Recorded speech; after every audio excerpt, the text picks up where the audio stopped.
Então, gente, depois de muito tempo, tô aqui de volta. Quero falar de assuntos diferentes agora, né? Porque eu tava falando, comecei o canal pra falar muito sobre o meu programa de au pair que eu fiz lá na Holanda, que eu morei 1 ano lá. Mas isso aí vai fazer daqui a pouco 10 anos já, então quero aí fazer conteúdos diferentes. E um dos conteúdos que eu mais gosto são conteúdos relacionados a séries e a filmes. Eu tenho aí um desejo muito grande desde muito nova de ser atriz, então sempre trabalhei muito em relação a isso, fiz escola de atores, enfim, fiz várias coisas nesse sentido, e é um assunto pelo qual eu tenho muita paixão, né? E quero escolher aí The Vampire Diaries para começar essa jornada nova aqui, porque The Vampire Diaries é a minha série do coração, né? É a série que eu tenho, assim, de série conforto, aquela série que eu assisto quando eu tô num momento ruim ou que eu quero desligar minha mente, simplesmente eu assisto essa série. Então, bora lá começar a falar um pouquinho dessa série. Pelo que eu vou começar a falar? Vou começar a falar sobre algumas incoerências ali que temos na série, né? E vou citar 5 incoerências, então bora pra primeira. A primeira incoerência começa logo no começo ali, no episódio 8 da primeira temporada de The Vampire Diaries, onde o episódio 162 Candles, que é o aniversário de 162 anos do Stefan Salvatore. E por que que isso é uma coisa que não faz sentido? Lembrando, gente, a série começou em 2009. Daí vocês podiam falar até, começou em 2009 a série, mas de repente ali, né, a parte cronológica tá um pouquinho atrasada. Mas não está, tá? Porque a série começa logo após, né, a morte dos pais da Helena, da Miranda e do Grayson Gilbert.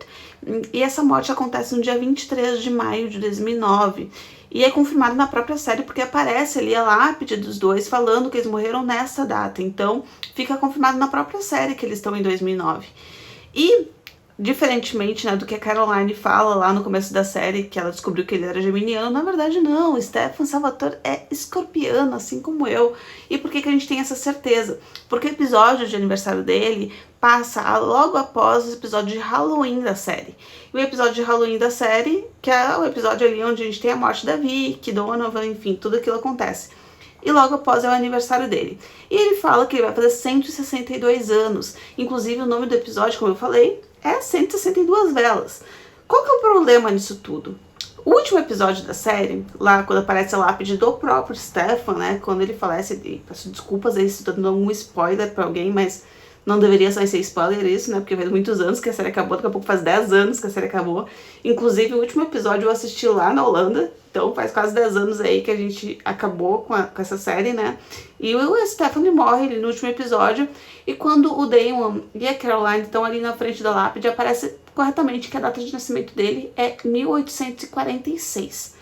Se eles estão em 2009, não existe como ele estar fazendo 162 anos nessa data. Ele teria que estar fazendo 163 anos nessa data. Ou seja, é o primeiro erro de roteiro que aparece e nunca é explicado. Tanto que continua-se o erro, porque durante muito tempo depois ele ainda continua falando que ele tem 162 anos. Segundo furo de roteiro, a gente tem ali a questão dos primeiros episódios, quando aparece o Damon, ele aparece sempre muito ali envolvido com uma névoa, né, e o corvo ali junto com ele, e a gente tem a impressão que ele tem domínio ali sobre a névoa e sobre o corvo, e tá tranquilo, até aí, né, pensa como é que pode, mas tudo bem, como é que existe vampiro também, então, né, a gente não pode levar muito a sério. Ok, acreditamos que ele tem controle sobre névoas e sobre animais. Só que a gente percebe que não, né, ao longo da série. Foi uma coisa que foi só utilizada ali nos primeiros episódios, que de repente não deu muito certo, não ficou muito legal em tela, e os autores simplesmente resolveram tirar isso de tela. Incongruência número 3, a questão dos vampiros serem convidados para as casas. A gente tem ali na primeira temporada, quando o Logan Fell morre e vira vampiro, tem uma cena que ele tá com o Damon, que ele tá num galpão lá com o Damon, e ele reclama que desde que ele morreu, né, desde que ele virou vampiro, ele não consegue mais entrar na casa dele, porque ele morava sozinho, e daí toda vez que ele tenta entrar ele não consegue. Só que a gente sabe no decorrer da série inteira que a partir do momento que a pessoa morre, a casa tira o selo dela. Se ele morava sozinho na casa, não tinha ninguém que morava com ele, ninguém era dele a casa, ele deveria conseguir entrar na casa, porque ele morreu, né? Assim como ali na segunda temporada, quando o Stefan e o Damon dão a casa meio que de presente pra Helena, pra ela se proteger do Klaus. Quando ela morre no final da segunda temporada, é dito até na terceira temporada que em um momento a casa foi de Helena, mas que agora não tem mais o selo porque ela meio que morreu, né, ali no final da segunda temporada. Então, Sim, toda vez que alguém morre, o selo sai. Então não teria por que o Logan Fel não conseguir entrar na casa dele. Isso se tornou uma cena e que as pessoas simplesmente não falam sobre isso, não sei porquê, simplesmente passou despercebido. Quarta incoerência. Temos ali, né, na segunda temporada também, vocês veem que a maioria das incoerências maiores, elas acontecem ali no começo da série, né, o que é muito normal, porque a série começa a desenrolar e começa a acontecer muitas outras coisas. Mas, ali na segunda temporada, todo mundo se pergunta, mas por que que a Helena existe? Como é que a Helena existe? Se a família inteira da Catherine tinha sido dizimada ali pelo Klaus, né, o Klaus tinha matado a família inteira dela. Como é que isso aconteceu? Como é que ela nasceu?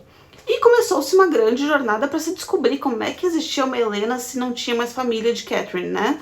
Daí se descobriu depois, né, de muito tempo, ou seja, ficaram muito procurando isso, foi uma coisa muito presente na série, quem viu a série sabe o quão presente foi isso, descobriu o motivo pelo qual a Helena existia, que na verdade a Catherine tinha tido um filho que tinha sido arrancado dela dos braços pelo pai dela quando nasceu. E por esse motivo, a Helena, né, tinha ali nascido e ela existia porque tinha, né, essa brecha, digamos, essa lacuna. Só qual que é o problema? Daí a gente já entra na quinta incoerência, né? Que é a existência da Nadia. A gente conheceu a Nadia, a filha da Catherine, lá na quinta temporada. E o que acontece lá na quinta temporada de The Vampire Diaries? A gente percebe que ela é uma mulher completamente obcecada pela mãe. A única coisa que ela quer na vida é encontrar a mãe, é viver com a mãe, é estar com a mãe, tudo é a mãe. Tudo é aquela Catherine na vida dela. Ela passou a vida inteira procurando por essa mãe. Ela passou a vida inteira nessa casa. Ela se transformou em vampira para poder encontrar a mãe dela. Então me diz, em que momento que ela conseguiu ter um descendente para Helena poder nascer? Porque ela nem, não se fala nisso, não se fala assim, ela teve um filho tirado dela, aconteceu alguma coisa, e também não faria muito sentido ela ser a mulher que daria o filho dela para adoção, ou que, enfim, se desfazeria do filho dela, sendo que o grande problema dela, o grande trauma da vida dela foi ter sido largada pela mãe dela. Então, como é que tem essa descendência, como é que isso aconteceu para que existisse Helena, se, né, a gente não vê a Nadia tendo um filho, não tendo descendentes. Então parte do princípio que não faz o menor sentido tudo que explicaram. Deve ter sido alguma outra coisa que aconteceu que fez com que a Helena existisse, mas não foi o fato da Catherine ter tido uma filha, porque essa filha não teve descendentes. E agora vamos para um sexto, que é um sexto extra aqui que eu vou falar para vocês, que é a questão do Klaus. Gente, o Klaus é muito burro. Né? Muito burro. Se vocês forem reparar, porque a gente tá falando ali da Catherine, da Nadia e tudo que aconteceu ali do Klaus ter dizimado a família da Catherine, onde se originou toda essa questão do Klaus ter dizimado a família da Catherine? Foi porque ele queria, né, quebrar a maldição do lobo ali para ele poder se transformar num híbrido completo. E para poder fazer isso, ele precisava de 3 elementos. Quais eram os 3 elementos? Um vampiro, um lobo e o sangue da Doppelganger. E daí, né? Qual a importância que tem essa informação nessa história? Se o Doppelganger, ele provém de uma família, e só daquela família ele pode descender, então como é que esse senhor, né, que quer tanto, que ficou durante 1000 anos tentando quebrar essa maldição, se vinga da Catherine da maneira mais burra possível, que é matando toda a família dela? Isso não faz o menor sentido, porque a partir do momento que ele matasse a família inteira dela, ele não teria mais chance de ter uma outra Doppelganger. Ou seja, se ele não tivesse uma outra Doppelganger, ele não ia conseguir nunca quebrar esse ciclo. Então o que acontece? É muita burrice dele ir lá e matar toda a família da Catherine porque estava com raivinha e impedir com que outros Doppelgangers nascessem. Porque pelo que a série fala ali, pelo que a gente entende da série, o Doppelganger nascia a cada 100 ou 200 anos. Então, se ele mata toda a família da Catherine, ele não ia ter outra Doppelganger para poder, né, fazer com que isso acontecesse. Tanto que eles falam que não ia ter, né, outras, que eles saem caçando Doppelganger, porque todo mundo acredita que não existam mais outras Doppelgangers, porque não tem como, porque a família inteira tinha sido dizimada. Então como é que tem essa Doppelganger hoje? Daí começou-se ali um burburinho, né, no mundo ali dos vampiros, dos bruxos, dos lobos, que existia essa Doppelganger, e por isso, inclusive, né, que aparece ali os 2 vampiros que entregam a Helena pro Elijah, né, porque eles conseguem encontrar essa Doppelganger. Então me diz, por que cargas d'água ele foi tão burro a esse ponto? Enfim, gente, não sei. Bem, é isso. Espero que vocês tenham gostado. Eu vou voltar falando outras coisas aqui. Peço desculpa se o vídeo foi meio corrido, foi meio estranho, mas eu não fiz nenhum tipo de de roteiro nem nada, eu fui falando assim coisas porque eu estou aí assistindo novamente, né? Eu assisti já 6 vezes, estou na 7ª vez assistindo e eu gosto muito dessa série, então espero que vocês tenham gostado e até o próximo vídeo.